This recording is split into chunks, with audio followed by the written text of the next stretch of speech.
अस्सलाम वालेकुम dear students, Mohammad Iqbal आपका केमिस्ट्री का टीचर। आज का हमारा जो टॉपिक है वो है पेज नंबर 27 पर टेस्ट योरसेल्फ 10.1।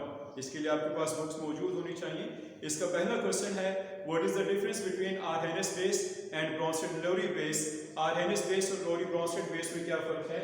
इसका जवाब पेज नंबर 21 और 23 पर मौजूद है। आर्हेनियस बेसिस ऐसी बेसिस हैं, ऐसे कंपाउंड हैं जो एक्वस मीडियम में हाइड्रो ऑक्साइड आयन पैदा करते हैं, जबकि जो ब्रोंस्टेड लोरी बेसिस हैं ऐसी स्पीशीज हैं जो कि प्रोटॉन एक्सेप्ट करते हैं। Question number 2, what do you mean by neutralisation reaction according to Arrhenius acid base concept. Arrhenius acid base concept के मुताबिक न्यूट्रलाइजेशन रिएक्शन क्या है? इसका जवाब हमारे पास पेज नंबर 26 पर एक टेबल है, उसके पहला हिस्सा जो है आर्हेनियस कॉन्सेप्ट के मुताबिक न्यूट्रलाइजेशन रिएक्शन में एसिड और बेस आपस में रिएक्ट करते हैं और नतीजतन साल्ट और वाटर प्रोड्यूस करते हैं। Question number 3, prove the water is an amphoteric species. Prove करें कि वाटर जो है एक एम्फोटेरिक स्पीशी है। इसके लिए ब्रोंस्टेड लोरी कॉन्सेप्ट देखें पेज नंबर 23। इसमें वाटर और HCl के दरमियान रिएक्शन है और वाटर और अमोनिया के दरमियान रिएक्शन है। जब HCl के साथ वाटर रिएक्शन करेगा तो बेस के तौर पर बिहेव करेगा और जब अमोनिया के साथ रिएक्शन करेगा तो एसिड के तौर पर बिहेव करेगा। इस तरह चूंकि पानी जो है वो एसिड और बेस दोनों प्रॉपर्टी शो कर रहा है, लिहाजा इसे हम एम्फोटेरिक स्पीशी कहेंगे। Question number 4, how can you justify that ammonia is Bronsted Lowry base but not Arrhenius base. ये आप कैसे साबित करेंगे कि अमोनिया ब्रोंस्टेड लोरी बेस है मगर आर्हेनियस बेस नहीं है? लोरी ब्रोंस्टेड कॉन्सेप्ट के मुताबिक जो चीजें lone pair of electron donate करती हैं वो बेसिस हैं। अब चूंकि ammonia pair of electron donate कर रहा है लिहाजा ये बेस है, और आर्हेनियस कॉन्सेप्ट के मुताबिक जो चीजें OH आयन प्रोड्यूस करती हैं वो बेसिस हैं। अमोनिया चूंकि OH आयन प्रोड्यूस नहीं करेगा लिहाजा ये बेस नहीं है। Question number 5, state and explain the neutralisation reaction according to Lewis concept. Lewis concept के मुताबिक एसिड और बेस रिएक्शन को जो है वो मेंशन करें। इसका जवाब भी पेज नंबर 26 पर टेबल में मौजूद है। एसिड इलेक्ट्रॉन पेयर एक्सेप्ट करेगा और बेस इलेक्ट्रॉन पेयर डोनेट करेगा और इसके नतीजे में एडक्ट प्रोड्यूस होगा। ये न्यूट्रलाइजेशन रिएक्शन है। Question number 6, define and give the characteristics of lease acid. Lease acid के कैरेक्टर्स बयान करें। तो इसका जवाब हमारे पास पेज नंबर 25 और 26 पर मौजूद है। जो चीजें इलेक्ट्रॉन डेफिशिएंट हैं और उनमें पेयर ऑफ इलेक्ट्रॉन एक्सेप्ट करने की सलाहियत मौजूद है वो लीस एसिड के तौर पर बिहेव करेगी, और इसी तरह वो चीजें जो जिन पर पॉजिटिव चार्ज है वो भी लीस एसिड के तौर पर बिहेव करेंगी। इसका जवाब आपके पास पेज नंबर 25 और 26 पर मौजूद है।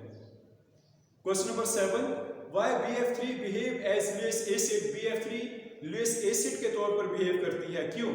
इसलिए कि ये इलेक्ट्रॉन डेफिशिएंट है और पेयर ऑफ इलेक्ट्रॉन एक्सेप्ट कर सकता है। Question number 7, water is an amphoteric species according to Bronsted Lowry concept. Water Bronsted Lowry concept के मुताबिक एम्फोटेरिक है, यानी ये इलेक्ट्रॉन ये एसिड के तौर पर भी बिहेव करेगा और बेस के तौर पर बिहेव करेगा। What is the nature according to Lewis concept. Lewis concept के मुताबिक इसकी क्या प्रॉपर्टी है? According to Lewis concept, it behave as a base because it has lone pair of electron which can be donated. इसके concept के मुताबिक ये एक बेस है क्योंकि इस पर लॉन पेयर ऑफ इलेक्ट्रॉन मौजूद है और ये lone pair of electron donate कर सकता है, लिहाजा ब्रोंस्टेड कॉन्सेप्ट के मुताबिक वाटर एक बेस है। उसके बाद नेक्स्ट है हमारे पास केमिकल प्रॉपर्टीज या chemical reaction of acid. Acid की केमिकल प्रॉपर्टीज, केमिकल रिएक्शन। इसमें सबसे पहले हमारे पास है reaction of acid with metals.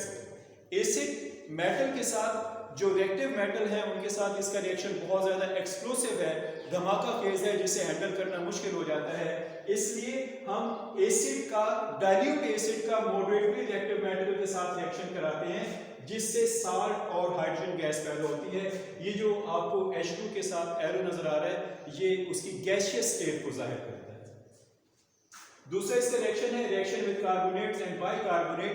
जब भी एसिड कार्बोनेट और बाइकार्बोनेट के साथ रिएक्शन करेंगे 3 कंपोनेंट प्रोड्यूस होंगे, साल्ट, वाटर और कार्बन डाइऑक्साइड। इनमें से 2 कंपोनेंट जो है वो कॉमन है, वाटर और कार्बन डाइऑक्साइड, जबकि जो साल्ट है उसका इन्हिसार कार्बोनेट और एसिड की टाइप पर है। अगर कैल्शियम कार्बोनेट और हाइड्रोक्लोरिक एसिड का रिएक्शन होगा तो इससे कैल्शियम क्लोराइड, कार्बन डाइऑक्साइड और वाटर प्रोड्यूस होंगे। अगर इसी तरह सोडियम बाइकार्बोनेट होगा, साल्ट, और उसका एसिड के साथ रिएक्शन होगा तो इससे सोडियम सल्फेट, कार्बन डाइऑक्साइड और वाटर प्रोड्यूस होंगे। इसका तीसरा रिएक्शन है reaction with basis. Acid react with basis and form salt and water. This is called neutralization reaction. ये न्यूट्रलाइजेशन रिएक्शन की एक कॉमन एग्जांपल है कि जब एसिड और बेस आपस में रिएक्शन करते हैं तो उनसे हमेशा साल्ट और वाटर प्रोड्यूस होता है।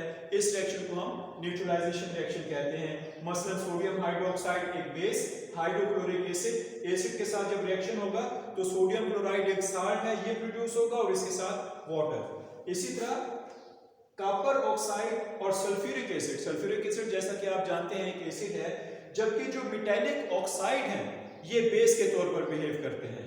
तो एसिड प्लस मेटालिक ऑक्साइड जो कि बेस है रिएक्शन करेगा तो इससे कॉपर सल्फेट एक साल्ट और उसके साथ वाटर प्रोड्यूस होगा।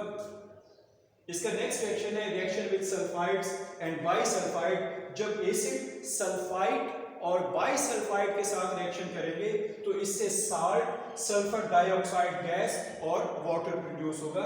मसलन कॉपर सल्फाइड, उसके साथ हाइड्रोक्लोरिक एसिड, इससे कॉपर क्लोराइड, सल्फर डाइऑक्साइड और वाटर। इसी तरह sodium hydrogen sulphate, sodium hydrogen sulphide,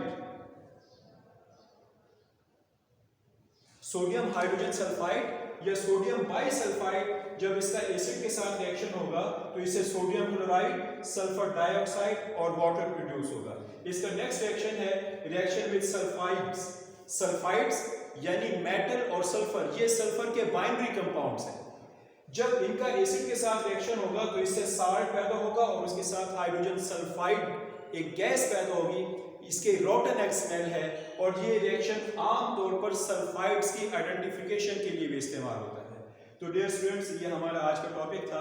उम्मीद है आपने बात अच्छी तरह समझ ली होगी। अगर इसके अलावा कोई प्रॉब्लम है तो आप मुझसे रब्ता कर सकते हैं और हमारे चैनल को भी ज़रूर सब्सक्राइब करें। बहुत शुक्रिया।